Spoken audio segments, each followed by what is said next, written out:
They say the first mistake the Galactic Empire ever made wasn't invading Earth. It wasn't demanding our surrender, or their emperor calling humanity a pre-industrial curiosity. No. Their first mistake was laughing at the thing humanity was proudest of. The prototype. A squat, ugly, unevenly armored, jury-rigged hunk of reinforced titanium and stolen alien scraps, welded together by exhausted engineers and underpaid mechanics in an abandoned naval drydock off the coast of Iceland. It didn't even have a proper name. The engineers jokingly called it the Brick. The official military designation was EX-001/A, Experimental Combat Frame, Revision A. The Emperor's Council labeled it, in their broadcast files, Human Trashcan with Engines. And that was enough. That was enough to seal the fate of half a galactic fleet. But I'm getting ahead of myself. This story starts in orbit, with a retired machinist, a man who'd been crawling inside engines since before the Empire even knew Earth existed. A man named Calder Briggs. 62 years old. Divorced twice. Rebuilt his own prosthetic leg 4 times because he refused to pay for a new one. Drank coffee strong enough to dissolve spoons. And he was the one the military threw into the command chair of a prototype no one else wanted. Because the Empire was coming. Because the Empire had already taken the moon. And because every admiral with sense refused to fly an untested ship built by scrap wizards and caffeine addicts. So Calder was given a simple choice. Pilot it, or watch Earth burn. He chose the prototype. Because someone had to. The Empire's fleet hovered above Earth like a swarm of mechanical locusts, sleek obsidian dreadnoughts, shimmering gold carriers, and those disturbing, cathedral-shaped assault barges that leaked atmosphere like incense smoke. Their commander, Lord Ethris, addressed humanity with the smug confidence of someone who had never met a species capable of saying, "No. Surrender your world. You have 1 hour. Your weapons are irrelevant. Your resistance is noted as amusing." Amusing. That word spread through Earth's networks like poison. Every soldier clenched their fists. Every veteran stared at the screen. Every engineer worked twice as fast. And Calder Briggs, slumped in the cracked leather pilot seat of the EX-001/A, snorted. "Amusing? Kid, you're about to meet the most humorless son of a—" He paused, forgetting he was broadcasting live. "Professional you'll ever fight." The prototype's cockpit smelled like burnt wiring and old socks. Most of its controls were repurposed submarine parts. The targeting system was a refurbished museum piece. And the main engine? Well, no one really agreed on how it worked. Only that it did work. Most of the time. Unless you kicked it. Calder kicked it anyway. The engine hummed angrily to life. "Attaboy," Calder muttered, settling in. "Let's go introduce ourselves." When EX-001/A rose from Earth's atmosphere, the Empire didn't even bother locking weapons. They thought it was a shuttle. A distress lifeboat. Some primitive signal flare. Until Calder opened a channel directly to their flagship. He didn't salute. He didn't posture. He didn't even try to be diplomatic. He just said, "Hey. Nice fleet. Shame if someone tested a prototype on it." And then he cut the channel. Lord Ethris blinked. His bridge crew glanced at him in confusion. A single human voice, calm, gravelly, borderline bored, should not have been enough to rattle them. But something in the tone. Something in the lack of fear. It unnerved them. "Target the craft," Ethris ordered. "Annihilate it." 12 plasma lances lit up like the wrath of angry gods. 12 beams struck EX-001/A. And nothing happened. Well, something happened. The shots ricocheted. They bent. They twisted. They dissolved into harmless static across the surface of the prototype. Calder raised an eyebrow. "That shielding shouldn't be working," he muttered. "Hell, we only finished wiring it in yesterday." But the Empire didn't know that. The Empire only knew their weapons weren't doing anything. A ripple of confusion passed through their ranks. Calder tapped a few toggles. Half of them stuck. Two broke off. One electrocuted him. He cursed the engineers, then himself, then the entire concept of prototypes. And then the weapons came online. Not polished beam cannons or elegant singularity weapons like the Empire used. No. These were human-built. Rugged. Ugly. Overpowered. Barely safe. Guaranteed to void warranties. And when Calder fired the main gun, the entire prototype bucked like a bull with a hangover. The shot wasn't a laser. It wasn't a missile. It wasn't even recognizable. It was a slab of compressed magnetic energy that screamed across the void with all the subtlety of a freight train made of angry thunderstorms. It hit the nearest Imperial cruiser. There was a moment of perfect stillness. A heartbeat of cosmic silence. Before the cruiser folded inward like cheap tinfoil and imploded. One shot. One kill. The comm channels exploded with panicked alien voices. Unknown weapon! Shield penetration impossible! Retreat vector blocked. What is that thing? Calder cracked his knuckles. Boys, he muttered to himself. You haven't even seen the fun button yet. Earth watched the feed in stunned disbelief. A retired machinist in a rust bucket prototype had just done something no Earth ship had ever done. He had killed a Galactic Empire cruiser. Instantly. Effortlessly. By accident. And Calder wasn't done. The fleet realigned, now treating him like a genuine threat. Dozens of dreadnoughts rotated to face him, forming a kill box large enough to vaporize a small moon. They fired. A wall of energy surged toward him. White, gold, black, violet. The spectrum of annihilation. And Calder, grinning like a man half his age and twice as irresponsible, whispered to his ship. Hold together, Brick, just a little longer. He hit the fun button. The engine screamed. Reality bent. And EX-001/A vanished. The Empire panicked. Because the prototype didn't run. It didn't dodge. It didn't hide. It reappeared inside their formation. At point-blank range. And every gun was already charged. The Galactic Empire had no idea. Not yet. That this was the moment history would split in two. Because Calder Briggs was about to show them exactly why humanity builds prototypes the way we do. Dangerously. Chaotically. And with absolutely zero respect for the laws of physics. The moment EX-001/A materialized inside the Empire's tight formation, every alien officer within 12 light seconds choked on their own panic. The prototype shouldn't have been able to jump. It didn't have a jump drive. Humanity didn't have jump drive technology at all. But there it was. Right in the middle of the fleet, thrusters flaring, armor glowing red from stress, Calder Briggs laughing like a man who'd finally found something worth dying for. He didn't know how he did it. He didn't have time to know. What mattered was what came next. Because he appeared so close that half the dreadnoughts overshot their firing arcs and nearly rammed each other. Calder cracked his neck. Well now, looks like I got myself a crowd. The prototype's weapons were still charging from the jump. Shields flickered. Warning lights blinked like Christmas decorations.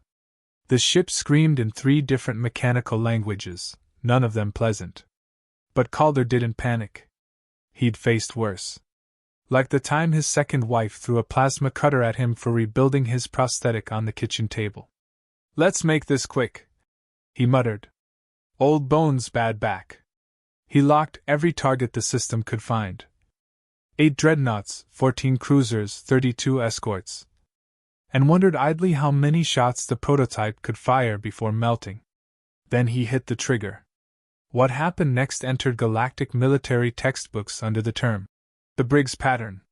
Because the human prototype didn't fire like a normal ship. It vomited energy. It tore it out of the vacuum. It hurled it like a giant pitching boulders in a bar fight. The first shot tore a cruiser in half. The second ripped a dreadnought open from keel to cathedral spire. The third, and this one was everyone's favorite, bounced. Yes, bounced. It ricocheted off one shield, punched through another, and then slammed squarely into an escort vessel that had been trying very hard to remain uninvolved in the battle. That escort became what official military reports later described as a rapidly expanding cloud of non-functional components. Unofficial reports simply called it confetti. Inside the prototype, Calder gritted his teeth as the recoil rattled the entire ship. Metal panels fell from the ceiling. A fire started somewhere behind him. The coffee mug strapped to the instrumentation panel shattered. He gave the ship a paternal pat. "It's okay, Brick. First battles are rough." The Empire finally regained its footing. "Fire!" Lord Ethris shrieked across the fleet channels. Every gun turned toward the ugly little human ship at the center of the formation. Thousands of high-energy weapons charged. The collective heat signature could have cooked the Earth's ionosphere. Calder exhaled. All right, round 2. He didn't have time to aim. He didn't have time to think. The entire fleet fired. And the prototype absorbed everything. Every blast. Every beam. Every torpedo. The shields surged bright white, reached their maximum tolerance. And then went far beyond the values any sane engineer would have signed off on. The EX-001/A didn't block the shots. It ate them. It devoured them like a starving animal. Calder blinked. Well, that's new. His HUD updated with a message. 2 words. 2 beautiful, horrifying words. Energy stored. Oh, Calder whispered. Oh hell yes. On the flagship, an ensign swallowed hard. My lord, we just boosted their power output by 700%. Ethris snarled. Impossible. Shields cannot. Then the prototype glowed. White. Red. Blue. Colors the human eye shouldn't have names for. Calder tightened his grip. Yo, Empire, catch! He released the stored energy. The resulting blast was not a beam. It wasn't focused. It wasn't elegant. It was a solar flare detonating inside a hornet's nest. Shockwaves rippled outward. 3 dreadnoughts sputtered and died. 5 cruisers turned molten and drifted apart. Carriers ruptured open like overboiled stew. And the flagship, Ethris's proud, cathedral-armored masterpiece, reeled back as if punched by an angry god. For the first time in 500 years, the Galactic Empire took real, unambiguous damage. Calder let out a breath. Whoo, yeah? Gonna feel that in the morning. He checked the hull. 37 structural fractures. 2 coolant leaks. The engine screaming at him in binary profanity. Brick, he said. I know you're tired. Me too. He squinted at the flagship. But we ain't done. Back on Earth, commanders watched the battle feed with the emotional stability of a man staring at a winning lottery ticket while on life support. That's one ship? One old mechanic? Is this edited? This feels edited. But it wasn't edited. Humanity had struck the Empire. And the Empire didn't know how to react. Across the fleet, terrified voices echoed. They have superweapons. Humanity has god tech. That prototype, it violates 11 physical laws. Calder scratched his beard. Only 11? Huh. Could have sworn we were up to 14. Lord Ethris reappeared on the comm channel, face contorted in a disciplined mask of fury. Human. Identify yourself. Calder raised an eyebrow. Took you long enough. Your weaponry is forbidden by the Galactic Accords. Cease fire immediately or face eradication. Calder snorted. You open fire on my planet, then complain about my manners? Buddy, I helped raise 2 daughters. You're gonna need a scarier tone than that. Human. You are outnumbered. You are outgunned. You are a single vessel against the might of the... Calder cut him off. Actually? I think I like those odds. And he charged the flagship. Straight on. Head first. Like a bar-fight brawler who'd had just enough whiskey to stop caring. The flagship fired. Calder weaved, dodging shots with maneuvers that would liquefy younger pilots. He looped around dorsal cannons, skimmed beneath plasma batteries, dove into blind spots designed by architects who assumed their enemy would obey physics. The prototype didn't obey physics. Calder didn't either. He angled for the flagship's command spire. The one place the Empire never expected a suicidal human to attack. "Time to ring the doorbell," he growled. And just as the flagship's central gun powered up, a weapon that could evaporate continents, EX-001/A rammed the spire. Metal screamed. Shields shattered. Decks buckled. The Empire fell into chaos. Ethris was hurled across his throne dais. The lights flickered. Systems warped. And Calder, bruised, bleeding, laughing, said the words that would echo across every human broadcast for decades. "Should have taken us seriously." He charged his last weapon. The overburned plasma lance. A weapon so unstable that engineers had prayed no one would ever use it. He aimed it directly at the flagship's heart. "Brick," he whispered. "Give me everything." The ship complied. Loyal. Groaning. Unbreakable. The lance fired. A blinding spear of annihilation. And the flagship began to die. The flagship didn't explode immediately. That would have been too polite. Instead, it groaned, screamed, and twisted in the void like a wounded beast. Energy arcs shot across its hull. Shields collapsed in spasms. Bridge corridors twisted, sending officers tumbling through broken corridors like insects in a jar. Lord Ethris grabbed the console desperately, swearing in 3 languages no human could ever hope to pronounce. "Human, what have you done?" Calder Briggs leaned forward in the cockpit of the EX-001/A. Just returned the favor," he muttered. "Had to make sure you remembered who knocked at the door." He could hear the Empire panicking across every channel. Reports were flooding in. Entire cruiser wing destroyed. Escort formations disintegrating. Flagship may collapse. And yet, still, the Empire refused to surrender. They weren't built to surrender. They were built to dominate. They were built to conquer. Which made what happened next even more delicious. Calder executed a maneuver that would later be described in human military folklore as Briggs' Insanity Loop. He flew the prototype in a tight spiral around the flagship, dodging counterfire like a drunken ballerina. The flagship's automated guns tore through vacuum, missing by mere meters. Fragments of plasma scorched nearby vessels. One cruiser's reactor core destabilized and detonated in what the human engineers called a spectacularly satisfying firework. "Brick," Calder whispered, tightening his grip. "You feel that? That's fear. That's respect. That's victory calling our names." The prototype's cockpit hummed as if agreeing. Every gauge, every wire, every bolt strained against physics and common sense. Calder knew one thing: the Empire didn't understand humans. They thought in orders. Commands. Protocols. Every move predictable, every weapon catalogued. Humans? We didn't care about protocols. We didn't care about order. We cared about winning. And today, winning involved breaking the largest fleet the galaxy had ever seen with one misfit prototype and a cranky old man at the helm. On the flagship's bridge, chaos reigned. Officers screamed. Engineers cursed. The Emperor's personal guards muttered prayers in languages older than Earth. Ethris' eyes, sharp, calculating, deadly, finally met the camera link from Calder's ship. "You cannot win. You are insignificant.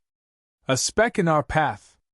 Cease your attack or what?" Calder interrupted, leaning so close the HUD displayed his own reflection, grinning like a man who had nothing left to lose. "Or you die. That's it. Straightforward. Plain English. Maybe your translators can print that on a plaque?" Ethris froze. For a moment, for the first time in centuries, he felt real fear. It wasn't just the destruction. It wasn't just the tactical genius. It was the sheer audacity. Humans didn't just fight. We defied. We turned impossible odds into calculated chaos. Calder didn't wait for them to comprehend. He hit the overburned plasma lance again. This time, he aimed not for the hull, but for the flagship's reactor core. The spire that contained the ship's heart twisted violently. Shields collapsed entirely. Corridors collapsed like sandcastles. The blast tore through the flagship like a thunderbolt. Metal screamed. Airlock seals vaporized.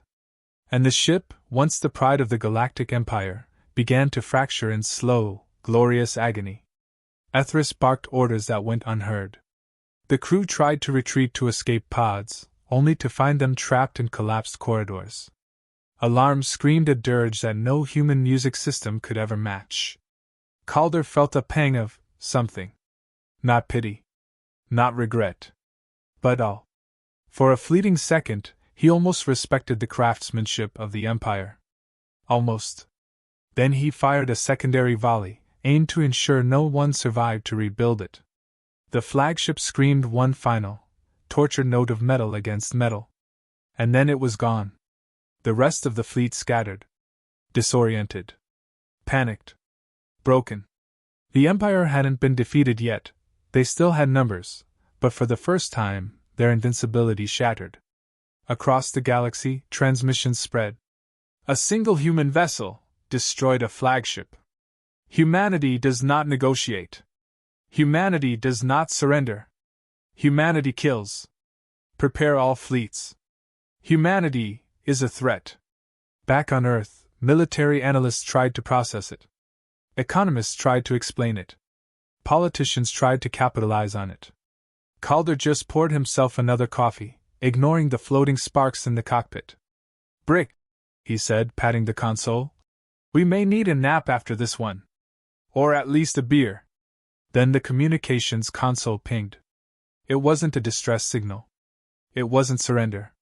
It wasn't even a threat. It was an offer. A single message scrolled across the channel. "Human, you are remarkable. We wish to negotiate." Calder laughed. "Negotiation? Buddy, you just lost your biggest toy. I don't negotiate. I fix problems." But even he knew something had changed. The galaxy had shifted. Humanity was no longer a curiosity. We were now a force to be reckoned with. And the Empire, for all its pride and power, would never forget the day a prototype from Earth tore through their fleet like a wildfire in a dry forest. Somewhere deep in orbit, Calder Briggs leaned back in his pilot chair. The brick hummed around him like a loyal hound. The stars twinkled in quiet acknowledgement. "Today," he whispered, "we remind the galaxy why humans build things the way we do. Messy. Loud. Deadly. And entirely unstoppable." And for the first time in decades, he allowed himself a grin. Not for victory. Not for revenge.